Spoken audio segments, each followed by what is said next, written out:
حضرت بشر آفی رحمت اللہ علیہ سے سارا زمانہ پیار کرتا تھا۔ بغداد کا ایک تاجر کہتا ہے مجھے نہیں بابا اچھا لگتا تھا۔ ہمارا اپنا اپنا ذہن ہے نا، ہم کہتے ہیں میں نے جدھر ساری دنیا جا رہی ہے وہاں نہیں جانا، کہتے ہیں کہ وہ بابا مجھے نہیں اچھا لگتا تھا، حالانکہ سارا بغداد عزت کرتا۔ کیوں نہیں اچھا لگتا تھا؟ کہتے ہیں اس لیے کہ بابا نہ صرف فرض مسجد میں پڑھتا تھا، باقی نماز گھر جا کے۔ تو میں کہتا تھا اتنا ولی ہے تو باقی بھی مسجد میں پڑھے۔ کہتے ایک دن میں نے کہا جسوسی کرنی ہے اس کی، جو کہ اسلام میں منع ہے۔ کہتے ہیں حضرت بشر آفی رحمۃ اللہ علیہ نے جمعے کے فرض پڑھے، فرض پڑھ کے نکل گئے دوڑ کے۔ فرماتے ہیں میں پیچھے ہو گیا، میں نے کہا میں نے سنتیں چھوڑ دی ہیں پر اس کا پتہ کرنا ہے، سنت نفل بعد میں پڑھوں گا۔ کہتے ہیں حضرت بشر آفی جلدی سے نا ایک کباب والی دکان پہ گئے، وہاں سے کباب خریدے، اور میں نے کہا بوڑھے کی عمر دیکھو اور اس کے ذائقے دیکھو، اس عمر میں بھی کباب کھائے گا۔ اوئے ہوئے، مولوی کو روٹی نے ستایا تھا، اس لیے سنت اور نفل چھوڑ آیا ہے۔ کہتے ہیں تھوڑا سا وہ آگے بڑھے تو نان بھائی کی دکان سے نا نان خریدے۔ میں نے کہا دیکھو یار، دیکھو اس کے ذائقے، گرم نان کھائے گا۔ بہت سارے لوگ بغداد میں رات کی روٹی کھاتے پر یہ گرم کھاتا ہے۔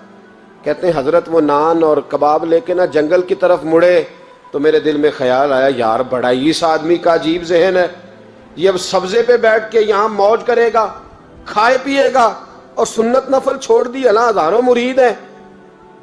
کہتے ہیں حضرت جنگل میں داخل ہوئے، تھوڑا سا سفر کیا تو کچی آبادی آ گئی۔ کچی آبادی، ایک کچے مکان کی ٹوٹا ہوا دروازہ، باہر سے کنڈی لگی۔ بغداد کے ننگے پاؤں چلنے والے ہزاروں مریدوں کے اس پیر نے کنڈی کھولی، اندر گئے، ایک فالج زدہ بابا جی بیٹھے۔ کہتے ہیں حضرت بشر آفی نے اپنی پگڑی کھولی اور اس آدمی کے منہ سے پانی نکل رہا تھا، رال ٹپک رہی تھی۔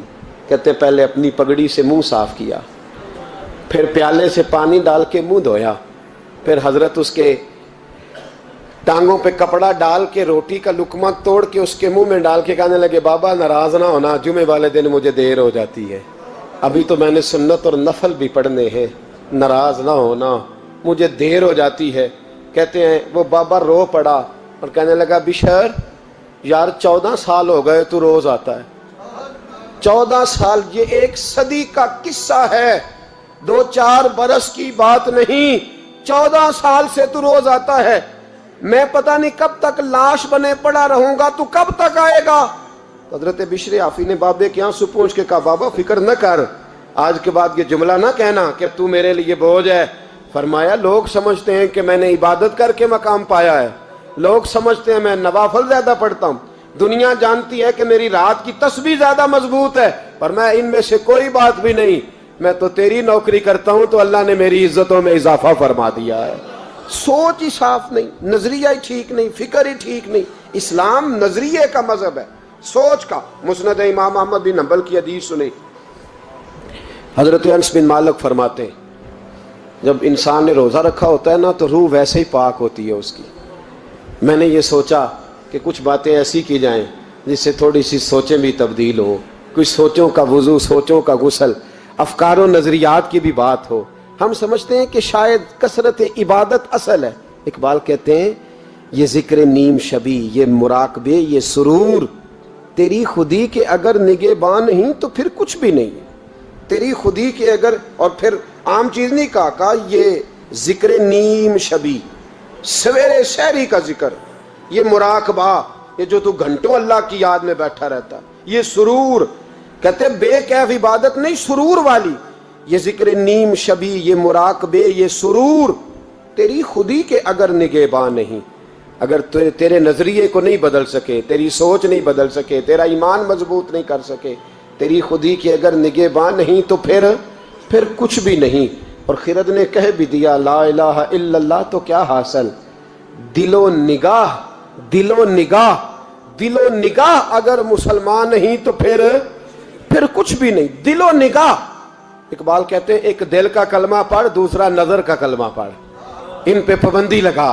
دل و نگاہ اگر مسلمان نہیں تو پھر تو کچھ بھی نہیں، کچھ بھی نہیں۔ حضرت انس بن مالک کہتے ہیں میں حضور کے پاس بیٹھا تھا، حضرت عبداللہ ابن عمر بھی بیٹھے تھے، کوئی بات ہو رہی تھی، ایک حجرے میں بیٹھے تھے، دروازے پہ دستک ہوئی۔ مسند امام احمد میں حدیث ہے نبی پاک علیہ السلام نے فرمایا انس دروازہ کھولو، دروازے پہ وہ بندہ ہے جس کو اللہ بغیر حساب کتاب جنت عطا فرمائے گا، وہ بندہ ہے دروازے پہ۔ حضرت انس بن مالک کہتے ہیں میں نے دروازہ کھولا تو بندہ دیکھا، غریب سا ایک انصاری صحابی، اور بندہ بڑا سادہ، وضو تازہ کر کے آیا ہے تو پانی کے قطرے داڑھی سے بہہ رہے ہیں، اور چمڑے کے جوتے اس نے لپیٹ کے نا تو بغل میں چھپائے ہوئے، آ کے عطیات کی حالت میں بیٹھا، حضور سے دو چار باتیں کی، چلا گیا۔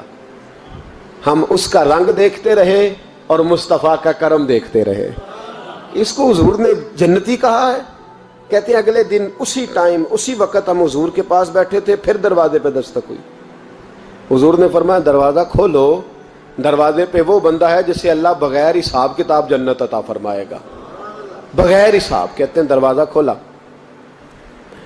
اور جیسے ہی میری نظر پڑی بندہ بھی وہی ہے جو کل آیا تھا، اور انداز بھی وہی ہے جو کل تھا، اسی طرح پانی کے قطرے، اسی طرح جوتے بغل میں، السلام علیکم، کل حضور فلاں بات کی تفصیل پوچھنی مجھ سے رہ گئی تھی، غلطی ہوگی، دوبارہ آیا ہو۔